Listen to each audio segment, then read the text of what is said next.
How do you build upon a classic? Corsair's 80-proof triple smoke whiskey won universal accolades several years ago.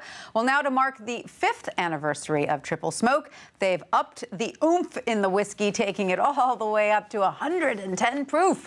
Market Watch's Charles Passy is here with some of the good stuff for the weekend. Hey. Good to see you. Good to see you, yeah. So just when you thought, the spirits industry couldn't get more creative, it keeps on going. Well, yeah, I mean, and I should clarify, we do have the 80 proof version here. We don't have the 110 proof. But this is still a pretty creative whiskey. I mean, the idea behind this is that when we think of smoky Scotch, we're thinking of Scotch from the Islay region of Scotland, and it's made with peated barley.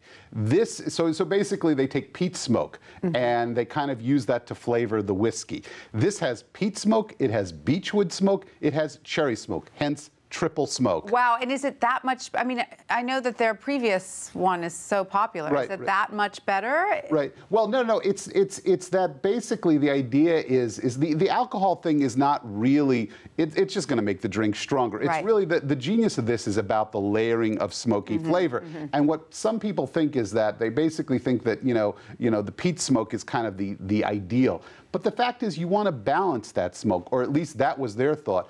And the cherrywood smoke adds a certain sweetness. I mean, cherry. Yes. Beechwood smoke really adds a kind of body to it, and all these things kind of blend together. It was an ingenious idea, and it's such a great idea that you almost wonder, why didn't somebody do this before? But these were the guys who were the first, or whatever. And so how do you enjoy this drink? Yeah, you can do it. They have a whole bunch of cocktails. I think this is such a unique whiskey. I say enjoy it. And I brought the milder version for us today. All right, so let's see. Cheers. You can smell the smoke.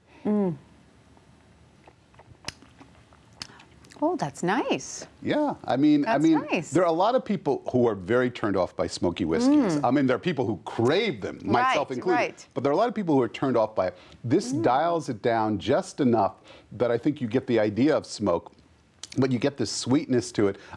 This is one of my favorite whiskeys. I mean, there's no this question. is really nice. I was actually a little scared hearing 110 proof. I know this one's not the 110 proof, but this is really nice. Very smooth.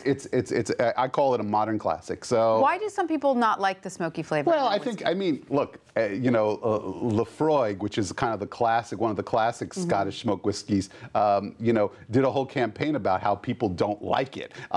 They called the taste similar to a seagull's armpit. I mean, there is a taste to these smoky whiskeys that, especially in the Scottish version, can be a little strong. I mean, a little much iodine-y, salty, weird. But this one does it right. This dials all that down, and I think just gets it just right. Or whatever. All right, thank you so much for bringing some, Charles. Cheers. Have a good weekend. Have a great weekend.